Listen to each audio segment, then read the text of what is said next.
Uh, I'm checking to see if we live real quick. Come, All come, right, come. all right, we good. All right, shalom, shalom. We're the brothers from the GMS Virginia camp back here once again. I'm the brother Abaya. Got the Shukakaran.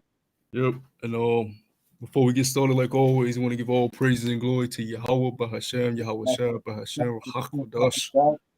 Double honors to our elder apostles, the teachers, a great millstone, the men that we learn the truth from. And shalom to the hopeful elect, man. Yeah, we're going to get into the topic of ruling yourself. All right, ruling your own spirit. Because a lot of times, well, shit, majority of the time that we're teaching, we talk about the rulership of the other nations, ruling over these other nations, putting other nations in slavery. All right, sitting on the throne, having all your women, having all your riches. But the most important rulership is the rulership of your own self. All right, rulership over your own mind. All right, rulership over your lust, rulership over your spirit. All right, learning self control, learning discipline, learning to go without things that you may deem that you want or need. All right, learning to overcome. All right, because you can't rule, you can't be a king, you can't be a leader, you can't be a ruler unless you're willing to learn to rule yourself first. So we can start off with that First Timothy Babakasha. Got you. Come.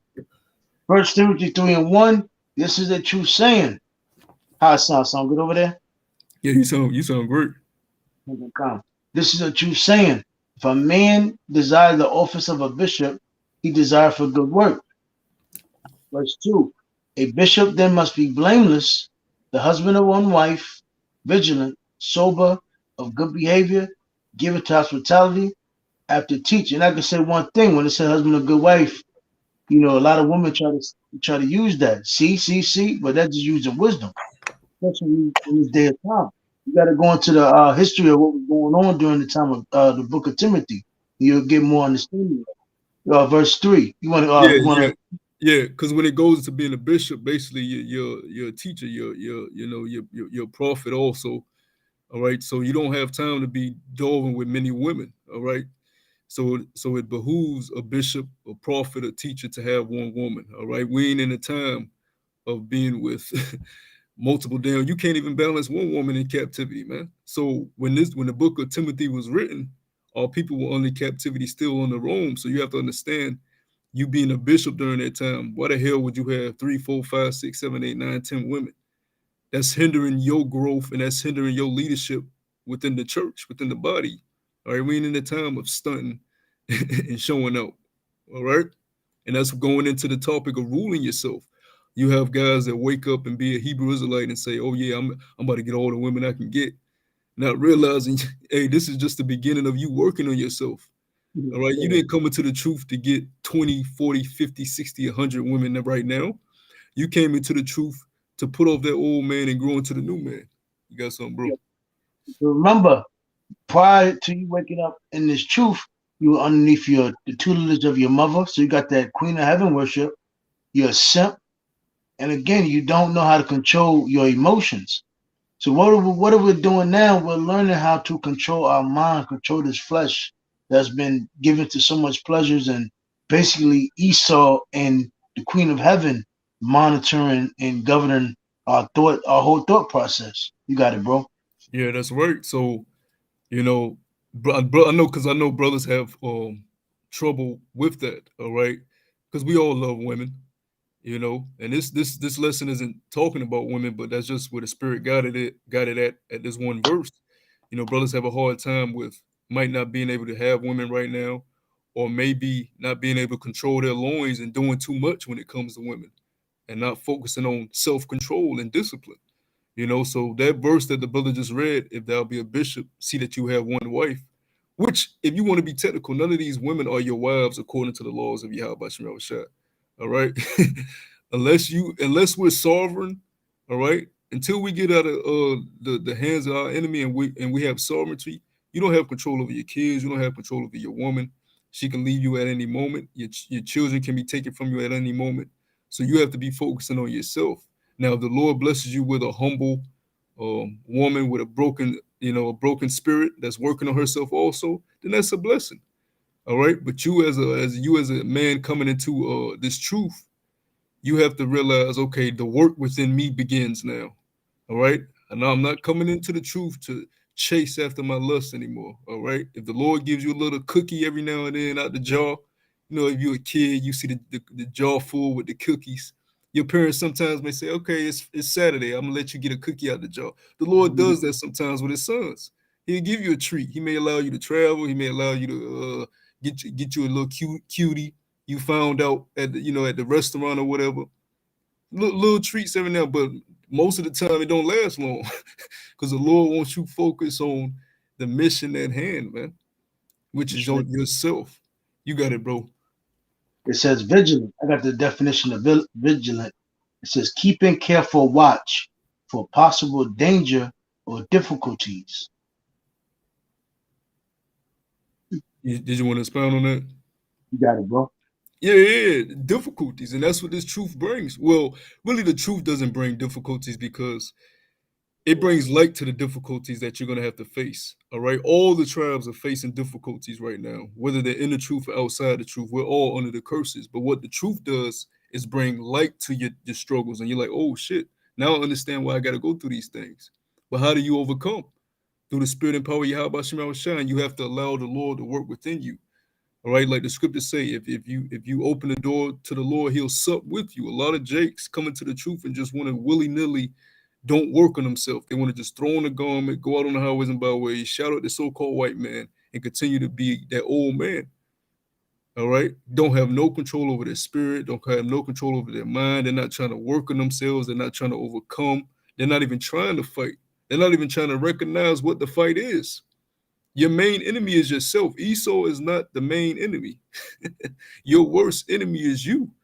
The scriptures already prophesied that Esau's ass is going into slavery. So knowing that means you need to be focusing on yourself, all right? So you get brothers coming to truth, they hella lukewarm, be hella lukewarm. And the scriptures clearly tell you about what's going to happen to lukewarm guys, man. You're not going to make it. You know what I'm saying? So it's a lot that we could be working on with this short amount of time we have left until the return of Yahweh Shah HaMashiach. You wanted to say something, Karol? It's like you was going into, man, this truth. We come from the Queen of Heaven worship. We come to this thing all messed up, lukewarm. See, but in order to go to war, what's the main thing you have to subdue first? Is your mind. Because when there's war, the number one thing you have to keep is your composure. Because things can get bad, things can get hot, things can, become life and death situations. It's a lot of things that can happen during war, but you have to keep your composure. You might have to pray before, during. Hey, just like one thing when the battle was hot, I forgot what battle that was. I think it was I think Moses, I think it was Caleb and Moses. I can't remember, but he had to keep it. They put it pretty much because he had to keep his hands up or the battle would get hot. So what they did, they became creative and made two pillars so he could rest his hands up. In order to even think and come up with a thought process like that, they had to be in the spirit and keep their composure. Or else they would have been, we're gonna die. Our power forsook us. And see, we got to think about it. We literally it's like we have no power because the Lord, and it tells us. See, that's the thing about having knowledge and wisdom and understanding. The Lord even prophesied, said we will have no power, but the Lord is going to save us and redeem us. So having that mindset of subduing this flesh, your mind is number one. Is number one before you go to war with Esau. You got to keep going. Yeah, I got a quick precept for what you just said. This is 2 Timothy chapter 2, verse 3. It says, Therefore endure hardness as a good soldier of Yahweh Shah HaMashiach. And when you look at men in the trenches, when they're at war, hey, they showed you that in the movie Dead Presidents. All right. He told what's his name? Look, you'll be a dead man. You can't focus on the outside. You can't focus on your woman at back home You know what I'm saying? You can't focus on your kid. You use a dead man looking at your family photos in the trenches, man. You gotta be as though you, hey, like the Lord told his men, be as though you have no woman, be as though you have no children in these times. Hey, remember the spirit that was going out not too long ago?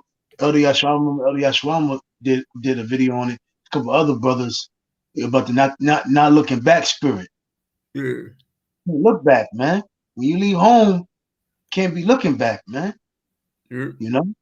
Yeah. Now, you got it, bro. No, but if you have these things, like I said, for the brothers that may have women or children, if you do have these things and they're in the house with you, all right, they're actually able to live with you and you have some type of control over them, then you deal with it as such, but you can never lose focus that yourself is the main focus, all right? You're the main priority. The Lord is working through you.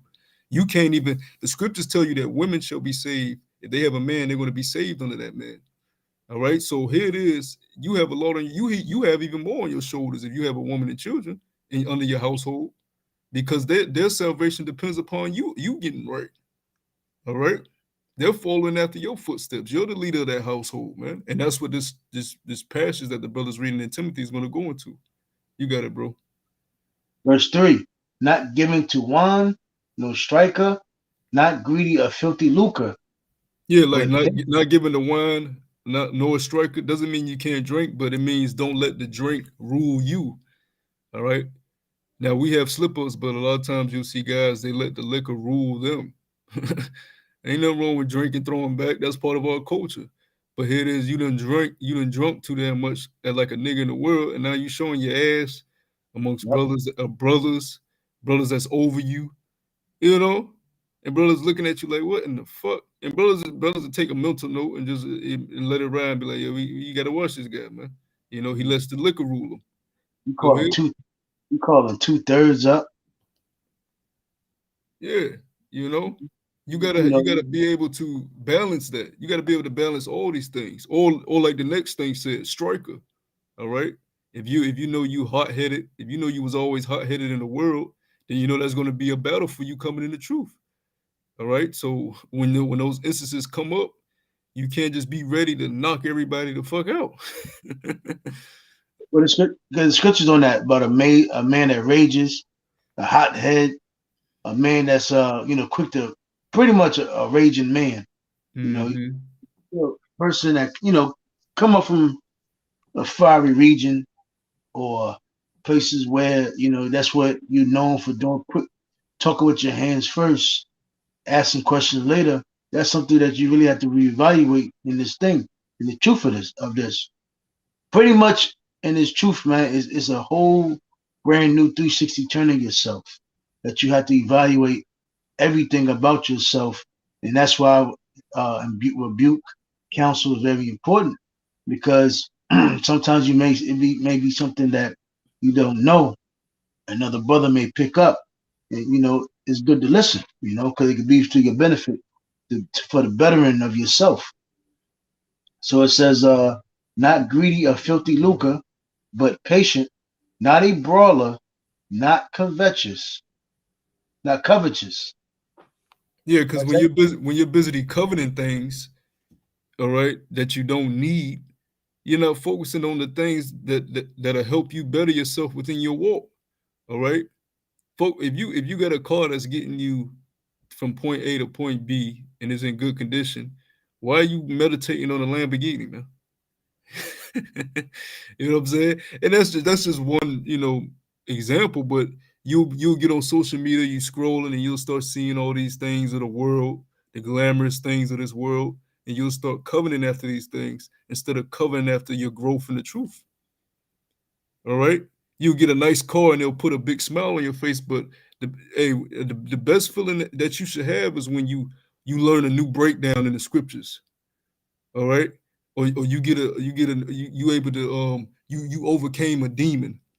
You're like, oh shit, damn, I don't even battle that no more.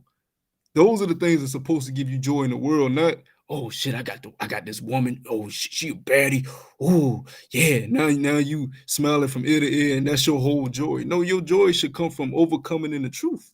Every time you overcome a hurdle in the truth, that should make you smile from ear to ear. because you know that's furthering you towards your crown. The Lord already told you all these things that you want in the flesh, anyways, you're gonna be given 100 times over. So it's like that's where the battle comes in. That's when the battle comes in, because Satan only plays in the realm of the flesh and the carnality. So he tempts you with the things of the world and of the flesh. So he knows all these things that you crave, he has it now. But the struggle is, are you able to wait? Are you able to endure? Are you able to go without? You know, the Lord may give you a woman, but it may not be the time that you desire it. You may have to wait a year, 2 years. You know what I'm saying? Lord may give you a better job. You may have to wait. Go ahead, brother. The definition of covetous is having or showing a great desire to possess something belonging to someone else. And it's something and similar, it says grasping, greedy, insatiable, desirous. That word insatiable means insatiable. It means unable to be satisfied. So no matter what you get, you can't be satisfied with nothing. You always want more and more and more. And that's what you see with these rich people. The fleshly carnal prizes of the world don't fulfill them. That's why you'll have guys like Kanye coming out and telling you that they depressed and they tired of the bullshit. I guess all the cars and women and houses didn't fulfill you. I guess there's something else missing. See, when we go to camp and we finish a camp, we feel fulfilled.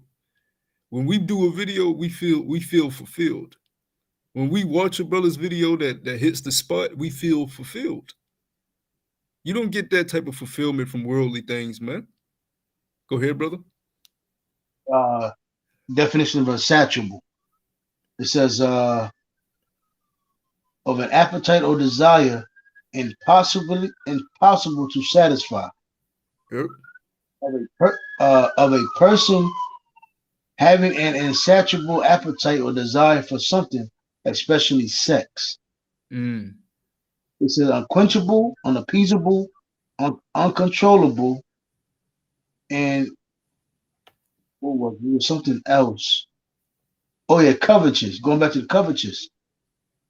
And the opposite of covetous is satisfied. Mm. And that go being content. And see, this what the truth allows us to basically take heed to, being satisfied of what we have. Even it also tells you in the scripture, it tells you, better is a man that has a place with a hole in the wall than pretty much nothing. Because now it's like every Jake can have just some normal, average, regular shit no more. Jake gotta have a mansion. He gotta have the Lambo with the suicide doors. He gotta have a big chain, a big ass bracelet, everything, man. You gotta do it fucking big. The dunk with 30 fucking inch rims. Everything's gotta be big. You gotta have a baddie. Then he gotta have another baddie. Then she gotta get the BBL. Everything he's gotta go to the next fucking rim now, man. Like it's no more being regular, content, or satisfied. And see, that's a big thing that you have to learn how to control coming to this truth. We waking up, especially us being in captivity. Yeah, I see the nigga. I see these. You got niggas online trying to roll the biggest blunt in the world. These niggas can't be satisfied. They got to do more and more wickedness. They tattoo their arms. Now they got to tattoo their eyelids. Tattoo under their lip. Hey, now they got to be the leg. Now it's the legs. Now they wear the hoochie shorts. Yep. They should the thigh tat, the calf tat. It's just getting fucking ridiculous out here, man. So it says, verse 4, one that ruleth well his own house, having his children in subjection with all gravity. So it says, verse 5, for if a man know not how to rule his own house, how shall he take care of the church of Yahweh? See, there you go. You have to learn to lead by example. All right. The Lord likens the brotherhood as sheep with a flock, and there's shepherds set up amongst all the camps. All right. We're all being built into leaders. First, we're followers, but we're following for what purpose? For one day for us to, in order to lead. All right. That's the purpose of following, so that one day you can lead. All right. So, but how can you lead somebody and you don't know how to lead yourself? Don't nobody want to follow a dude that don't have no control over his spirit. The scriptures say if the blind leadeth the blind, they both shall fall into a ditch. And we see a main example of that with some of these Israelites that fall out, still think they got the doctrine. They may have one or two dudes that left with them. And you can clearly see both of these dudes are blind. The blind leading the blind, they both fall into a ditch. Real quick. Proverbs 25:28, one of our favorite ones. He that have no rule over his own spirit is like a city that is broken down and without walls. You got it, bro. Yeah, because a city without walls, well, it has no defense. So if you don't have a defense, what does that mean? Demon party. One demon gonna invite another demon. The other demon gonna call up the other demon. Oh, this nigga ain't got no walls up. We can just walk right on through. Yeah. You about to say something, bro? Remember, it's like it's like even in your body, you got your white blood cells that attack. What is it? All opposing forces. Mm-hmm. Basically, if your immune system don't have any defense, you're gonna die. You're gonna drop fucking dead because nothing to protect you from all of the outside thing that's coming into your body, especially the harmful, the chemicals, etc. Man, if you don't have your white blood T cell, if I'm not saying it, if I'm saying it correctly, the white blood cells is to attack the opposing forces, and then your immune system.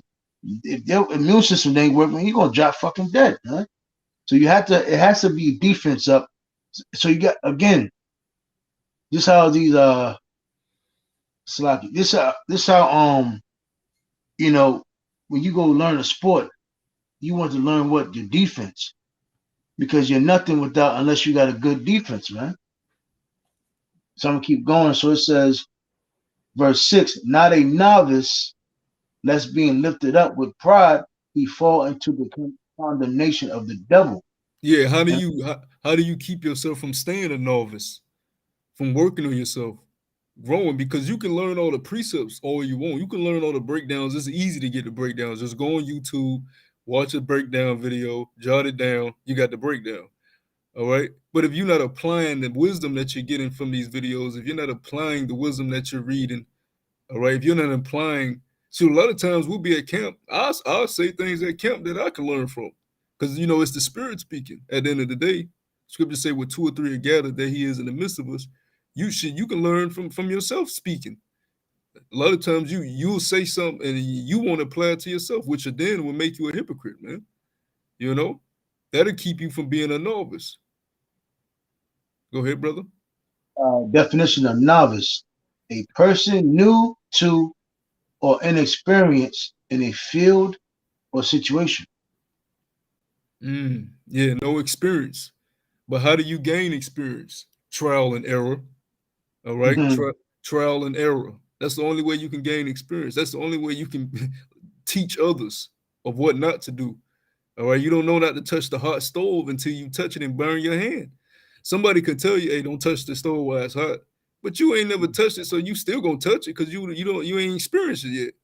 Then once you touch it and burn your damn hand, you like, "Oh shit, I can't touch that no more." Yeah, I learned the hard way.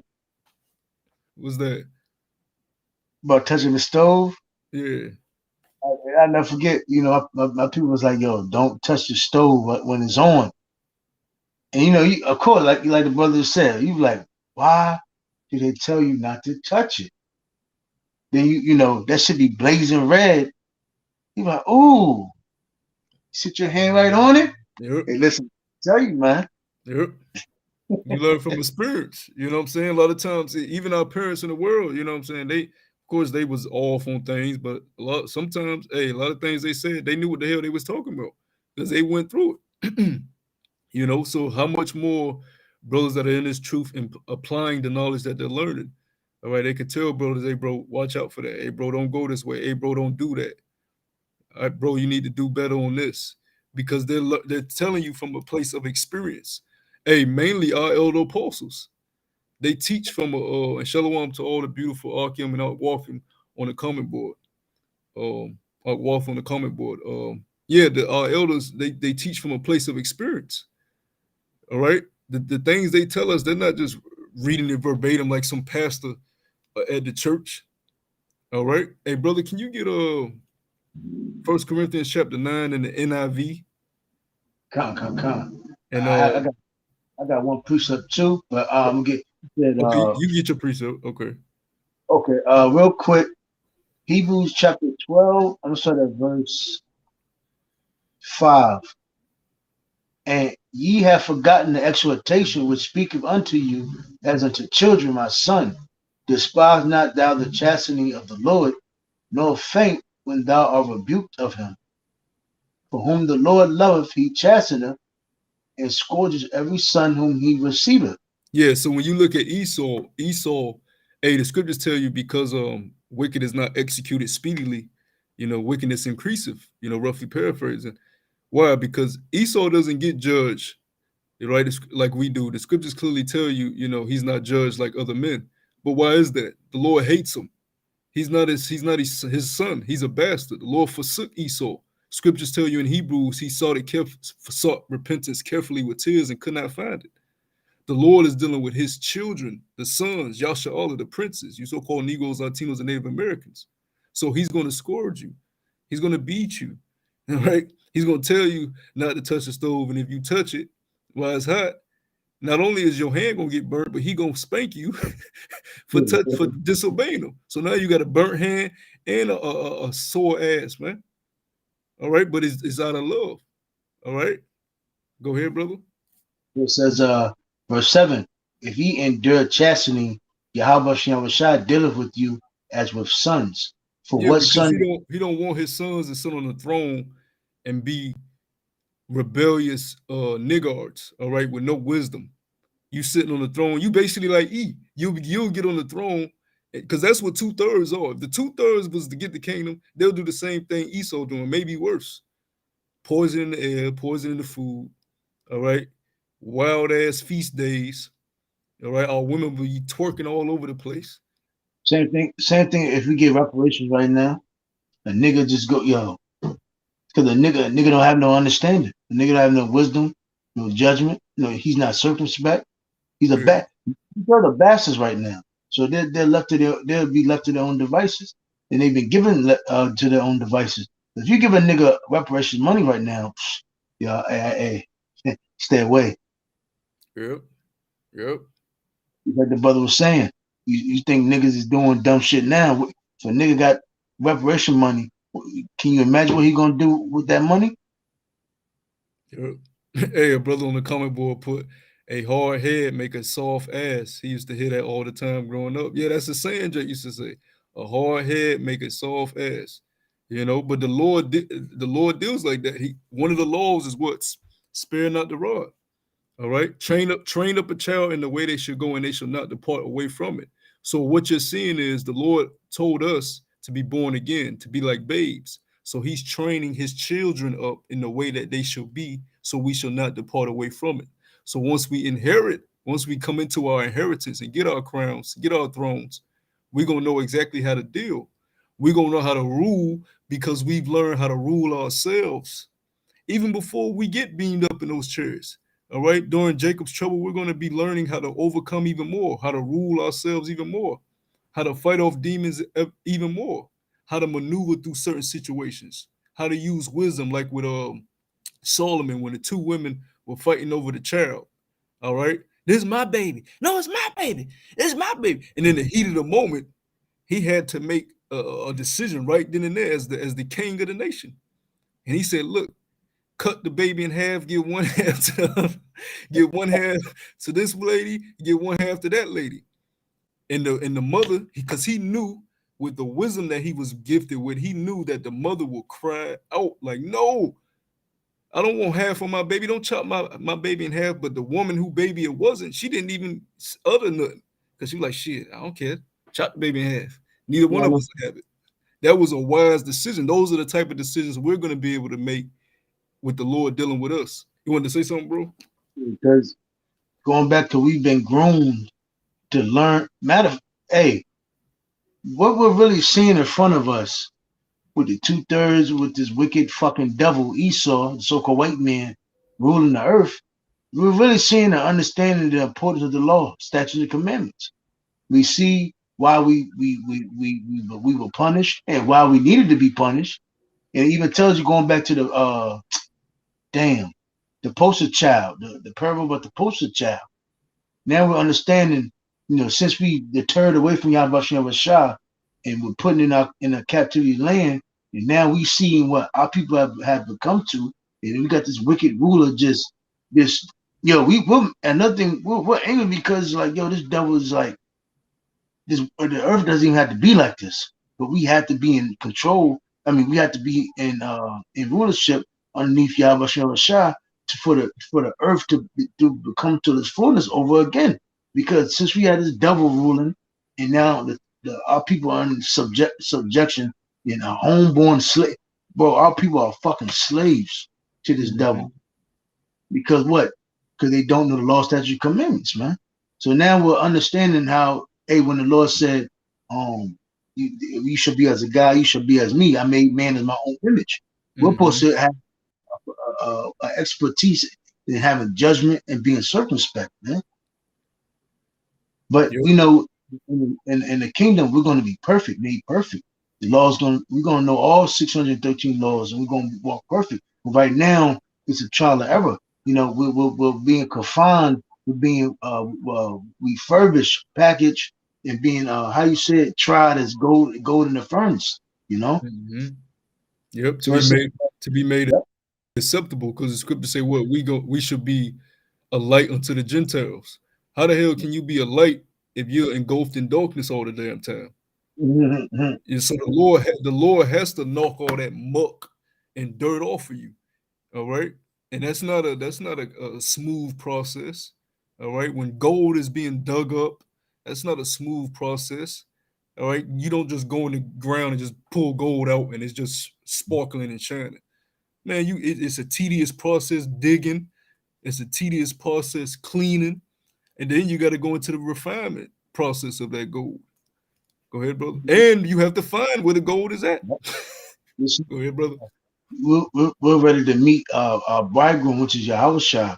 Now, before you meet your bridegroom, you find the best, of the best. You wash, just like the old way of women. Women used to bathe in oils for 6 months. We're ready to meet our bridegroom. We're trying to look the best. We're not going like women today. Woman today is it has really became the lowest, because see, woman now, she'll give you that box and it'll be funky, man. No respect, no remorse. We can't go out like that, man. Like the brother was saying, we're how we gonna be a light to the Gentiles if we're consumed in darkness, man? We have a low vibration. If we're thinking low, we're thinking wicked, thinking nasty. We're not trying to better ourselves, man. Hey, the Lord, it's like when they say you got a CDL, they look at you different besides a person with a regular license, because they look at you as you're above the average person who got license. You had a better set of standard that you, when you're on the road, that you have to drive by. And that's the same thing with us. The Lord had made us, going back to Deuteronomy 7:6, Deuteronomy 14:2, it tells you, the Lord has set us apart from all nations, and had made us above everybody. We're different, Yep. Now I'm going back to verse 7. So it says, if ye endure chastening, Yahweh Bashem Shah dealeth with you as with sons.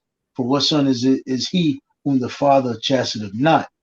Verse 8. But if ye be without chastisement, whereof all are partakers, then are ye bastards and not sons? Verse 4. It says, we have had fathers of our flesh which corrected us, as you were saying. I was saying earlier, a soft ass nigga. So what? You know what I'm trying to say. Yeah. And we gave them reverence. Shall we not much rather be in subjection unto the Father of spirits and live? For they verily for a few days chasten us after their own pleasure, but he for our profit, that we might be partakers of holiness. done with that. You say you wanted 1 Corinthians what? Oh, 1 Corinthians chapter 9, in the NIV, Okay. and you can start at um verse 24. But yeah, touching on that scripture you just read, though, yeah, we are not bastards. The Lord loveth us. All right. You can't have that mindset that you had in the world when your parents used to whip your ass. Oh, my parents hate me. They beat me. They beat me. They hate me. No, that's not what that means. All right. That's That's a love. You know, that's a what's that, that's bro? a that's a Timmy spirit. Fuck you, Yeah, mom. Fuck you, yeah, dad. yep, yep. I That, fucking hate.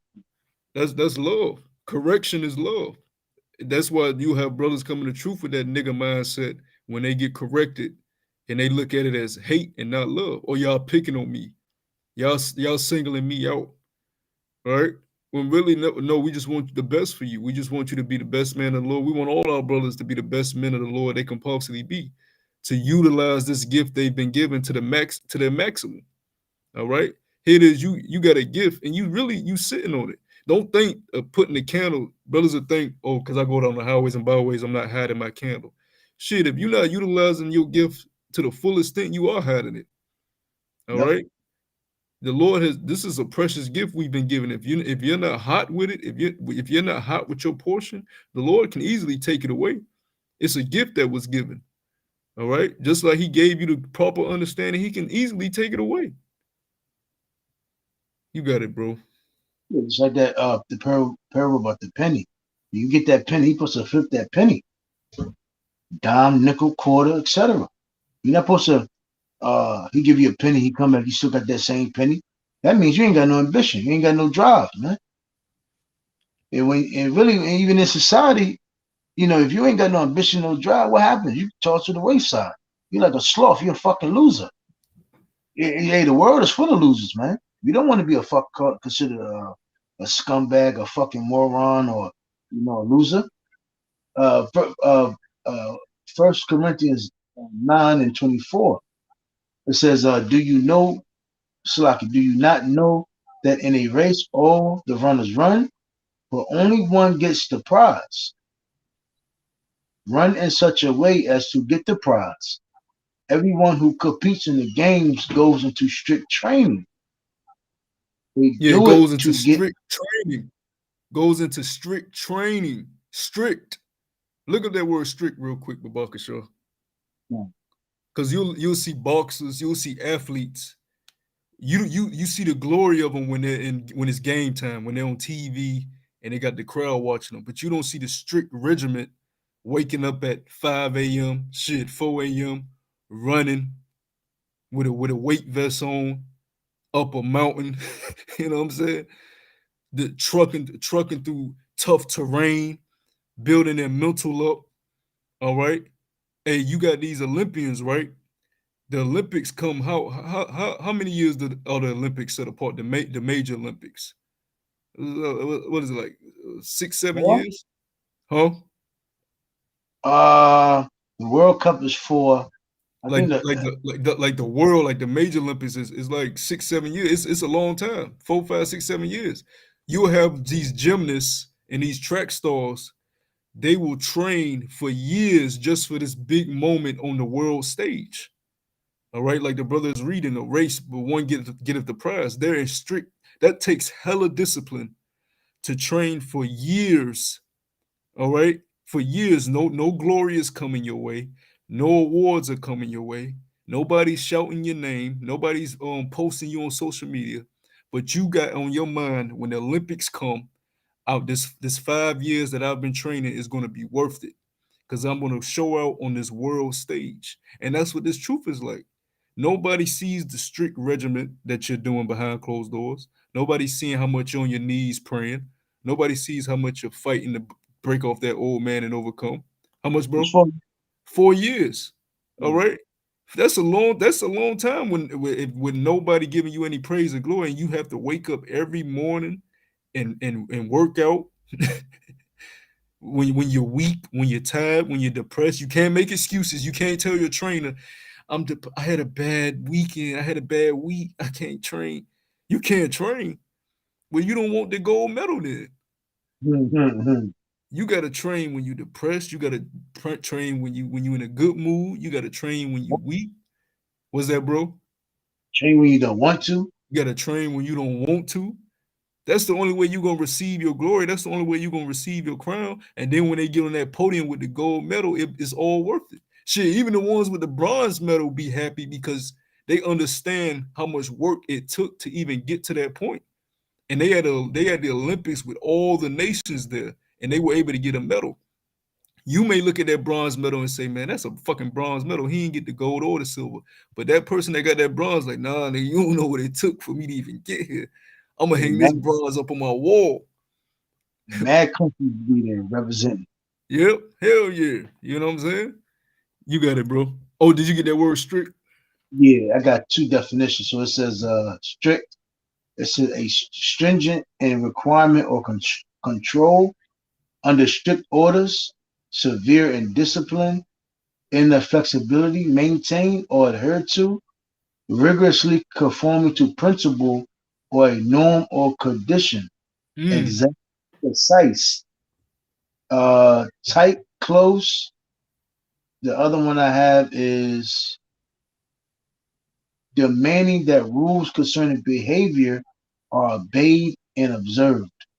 So you're applying everything that you're learning, and you go into the hyperbolic chamber. You on some fucking Vegeta Goku shit with the hooked up, and everything that you learn is in the tube, and you just in that bitch just, you know what I'm saying? So when you come out the hyperbolic chamber, you on a whole nother level. You can level up, you know. You don't even remember the man that you used to be a year ago, 2 years ago, 3 years ago, because you just growing, you steady growing and overcoming and fighting, man. You getting better and better. And you'll look at your old videos, you may see an old video and be like, damn, I'm a whole different monster now. You know what I'm saying? I wish a dude will come up with that same bullshit. You know? It's like when somebody want to lose weight, they really had to put in a lot of work and do cardio. They got to run when they don't want to, jump rope, swim, bike. When it's hot, when it's cold, you got to watch what they eat. Mm-hmm. It's like it's some more definitions. It's stern, severe, harsh. Man, hey, again, when you go to train or want to lose weight and burn calories, etc., and even to get better in this truth, man, it's certain things that you have to cut out. It's harsh. It's uncompromising, firm, austere, things that you might not like. I'm telling you, man, it's not easy. But hey, that's what Yahusha always said. That's what he took that little child and presented him. You have to be as a child, man. In order for you to for a child to go into see, the world got shit fucked up now because they allow these kids to be kids and they grow up to be fucking kids. A child life shouldn't be this all glamour and glory, glitter, and he get treats. And when he go to the store, mommy, I want Skittles. Okay, put the Skittles in the bag. Every fucking time he wants something, mommy, I want to. Okay, get it. No, that child has to be putting fucking work, learning. Cause really, you gotta think about it. Because prior to this kingdom we live in now, there weren't no fucking schools, man. Your parents taught you.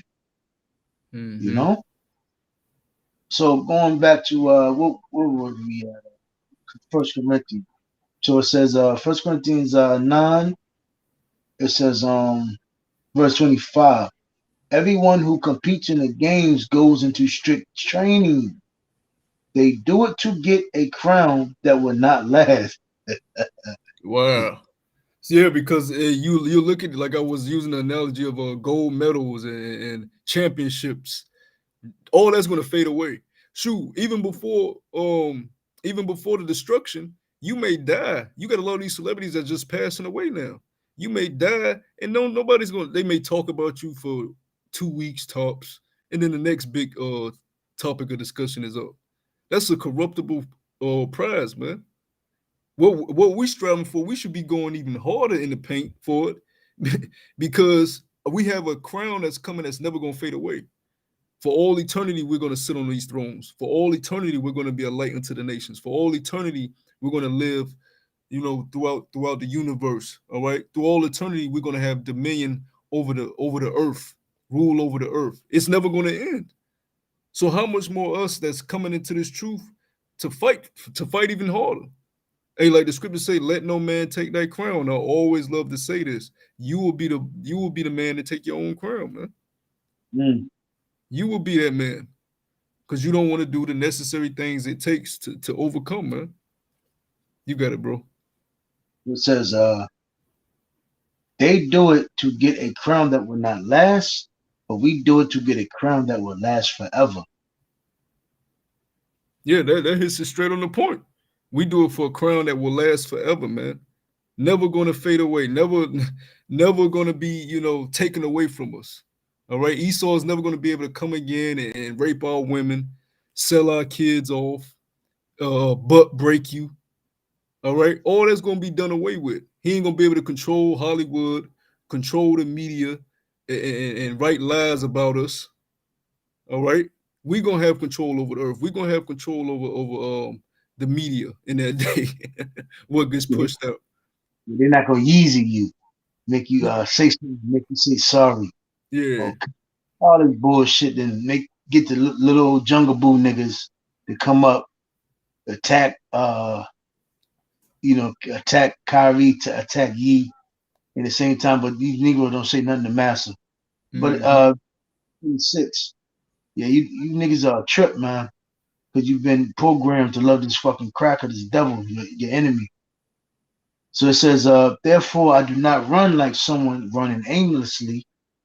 I do not fight like a boxer beating the air. Yeah, you running with a purpose. All right. A lot of these people, they don't understand that everything that they did was really. You go watch a movie, right?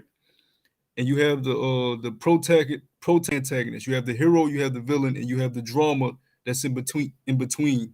All right, until the culmination of the end of the movie. But throughout the movie, you got people doing different things. All right. You got people winning awards. You got people fighting over there. You got people shopping over there. People don't realize a lot of things that you're doing in this life is vanity. Because if you're not a part of this truth right here, if you're not in the fight, you really don't matter, man. You're really insignificant. You're just filler for the movie. All right. So us realizing that, we got to understand the role that we have within the Lord's movie. All right. And it's a major role. You the spotlight is on you. It's a scary thing because the angels are watching you even closer.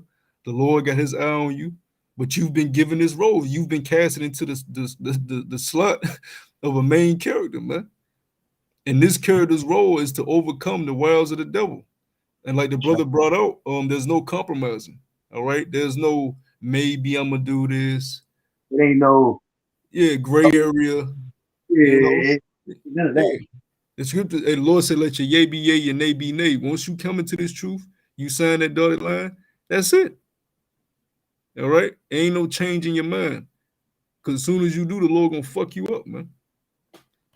You got it, bro. No, I got a precept. Romans 8:5.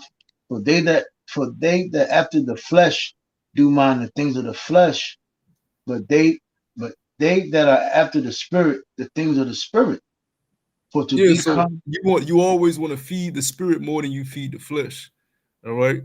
Because you will feel it too. If you've been out, let's say, give today as an example, if you was out today and in 4 hours you was just listening to rap music, your spirit is like, yo, help me, dog, help me.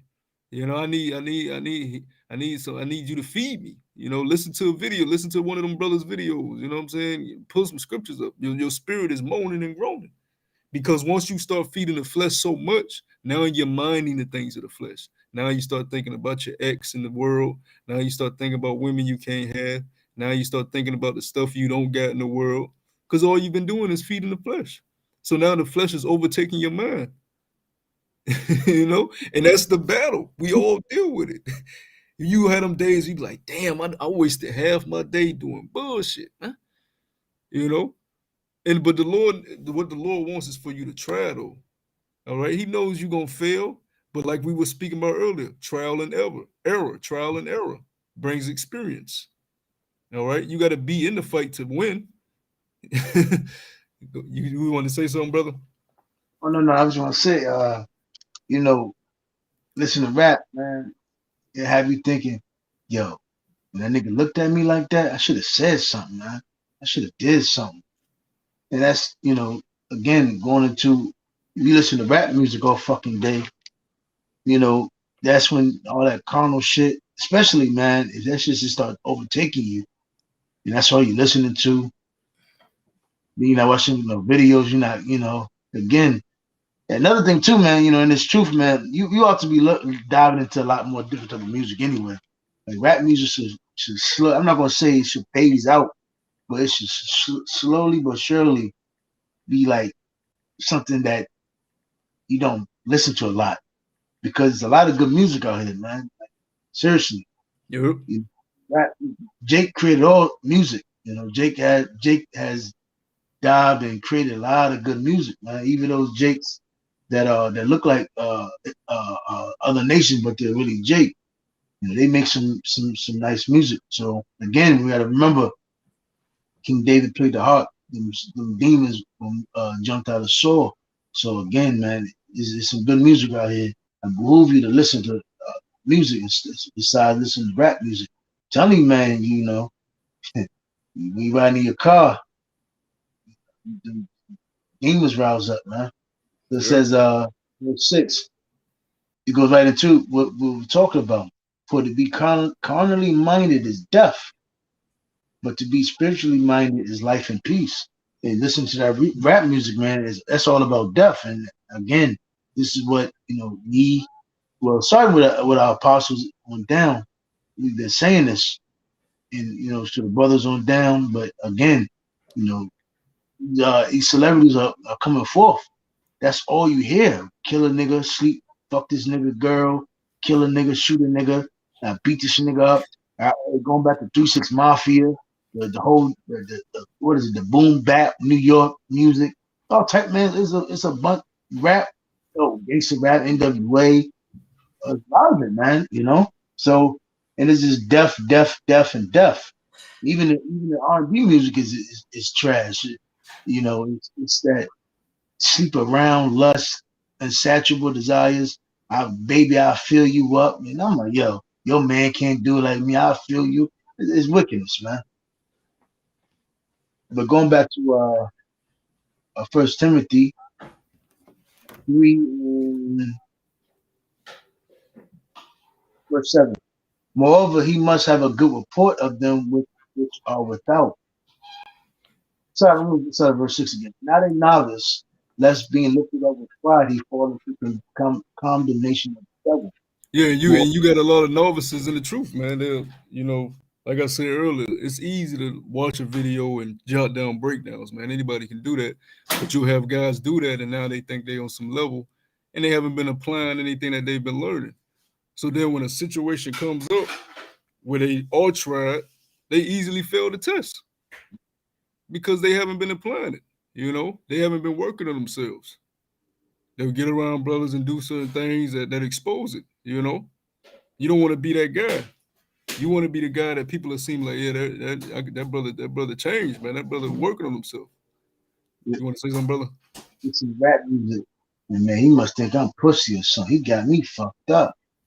Now I ain't like how that brother looked at me. I don't like what that brother said that to me. That's that rap music, man. That's that novice shit, man. The Lord is creating experienced men to go on the battlefield. At first, before you go to war, you get trained up. You get trained underneath men that are experienced. That's our elders. Yeah. That paved the way. Men before us, man. And ultimately, Yahweh and the prophets. And that's what the scripture says, ask our elders, they shall teach you thy way. But we paraphrase it, Yep. And it's gonna come a time when the training wheels they're gonna come off, man. You don't know what you're gonna be when all this shit comes down. You don't know if you're gonna be alone. You don't know where the hell you're gonna be. So you should be feeding the spirit as much as possible so that you'll be on some type of level, man. Because hey, you're gonna feel it. Your spirit, you're gonna feel what you have and what you don't have, what you're equipped with and what you're not equipped with in that day. You know, and you may be overcome with a lot of fear because you haven't prepped yourself for the time coming. But how do you prep yourself?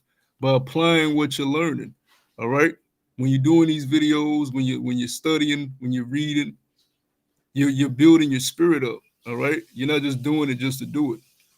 Saying you're Hebrew Israelite doesn't mean a goddamn thing, man. All right. If you're not, that shit doesn't mean nothing, man. We didn't see many guys coming this thing. I'm shallow wall, and the nigga back in the world doing nigga shit, man. You gotta work on yourself, man. You have to work on yourself. Go ahead, brother. We can wrap it up soon too. We're going on that hour. Yeah. So it says, verse 8, likewise must be Slaki. Likewise must the people be grave. Look up the definition of grave real quick. Go.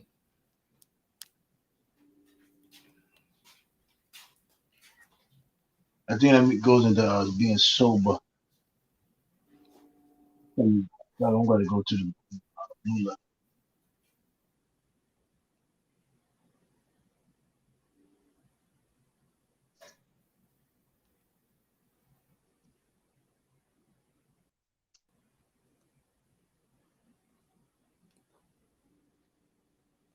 Well, while you getting that, I'm gonna read up on the comment board. This is Sirach chapter 30, and I'm gonna start at verse 1. The brother posted from 1 to 3. It says, "He that loveth his son causeth him often to feel the rod, that he may have joy of him in the end." So yeah, better is the end of the man than the beginning of a man. If he's putting off the old nigga, right? Verse 2, it says, "He that chastises his son shall have joy in him, and shall rejoice of him among his acquaintance." And who's the Lord's acquaintance? The angels. All right, you got Yahweh, why Yahweh shine the angels, and they're going to rejoice seeing the growth of the brothers, seeing the brothers overcome their trials, not just putting on fringes and shouting what tribe you from. But we did that back in the ancient time. We knew what tribe we from. We're from. We spoke fluent Hebrew, and what did they get us? All right. If you're not working on that inward man, it ain't gonna get you nowhere. What's that, bro? Yeah, they knew. Yeah, just like the brother said, they had that lamb waiting to sacrifice it for their fucking wickedness, man. Yep. Verse 3, it says, "He that teacheth his son grieveth the enemy, and before his friends he shall rejoice of him." And you're seeing Esau grieving, trying to bring these celebrities out to lead a way to condemn the truth. Nigga mad, man. He basically he leading a pit for himself. He gonna fall into the own trap that he trying to make. You can do nothing against the truth before the truth, man. So this nigga mad that we waking up, and not only are we waking up, see, waking up is the first part, but growing back into your heritage and growing into a righteous seed is a whole nother thing. Overcoming these demons that's been put on us by our enemy, like the brother was talking about rap music and nigger culture and black culture. Overcoming the inner cities, the ghettos, overcoming your past and not always bringing it up. All right, not always focus on the past. That's another thing. You gotta let the past go, man. Every time you talk, you just bringing up the past. Forget about that shit, man. You a new creature. Focus on the future. The past don't matter no more, man. Go ahead, brother. That definition of grave in a blue letter is semnos. If I'm not saying it wrong, it's honest, being honest, honorable person, character. Real quick, precepts. Titus 2:2, that the aged men be sober, grave, temperate, sound in faith, and charity, and patience. Because again, you come in as a child, then you grow. Philippians 4:8, finally, brethren, whatsoever things are true, whatsoever things are honest, whatsoever things are just, whatsoever things are pure, whatsoever things are lovely, whatsoever things are good report, if there be any virtue, if there be any praise, think of these things. And going back to verse 8. Likewise must the deacons be grave, not double-tongued, not given to much wine, not greedy of filthy lucre. Verse 9. Holding the ministry of the faith in pure conscience. And let these also first be proved, then let them use the office of a deacon be found blameless. You got it, bro. And yeah, man, again, it's like brother was going to, you got to take this thing serious, man. You're not supposed to come in because, hey, like the brother said earlier, when Yahushua is built, he's looking at us. He said, "Damn," because what is it? Ephesians 5, the 5th chapter talks about, about the wickedness of this world, and even at one time that we were, because we were caught in this place, and now, as the Lord motive us, correct us, humbles us, and trieth us as gold. Now y'all should look at it like, damn, he went from, I'm just using an example, a gangbanger or whatever, but now look at him, man. He's humble. To put all that them evil mannerisms down, and then look at him. He walketh upright. He's into life. He's going to the thing that's life nurturing, opposed to darkness, death. He had to look. Before he looking over his shoulder every second, but now, hey, he has a cool head. He has a composure. And that's what the lesson was pretty much about, man. Real quick. I hope y'all don't hear that noise, man. That damn Dude, what the hell is that? brother got Edomites in his basement, don't he?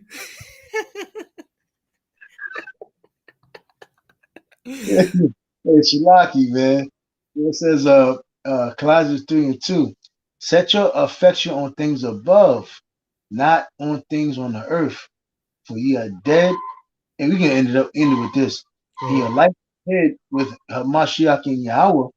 When Yahweh Shah, who is our life, shall appear, then shall ye also appear with him in glory. Going back to being grave. Mortify therefore your members which are upon the earth, fornication, uncleanness, inordinate affection, evil concupiscence, and covetousness, which is idolatry. For which things sake the wrath of Yahweh Shah cometh on the children of disobedience, and the which ye also walked sometime. There you go. When ye lived in them. But now ye also put off all these: anger, wrath, malice, blasphemy, filthy communication out of your mouth. That's right.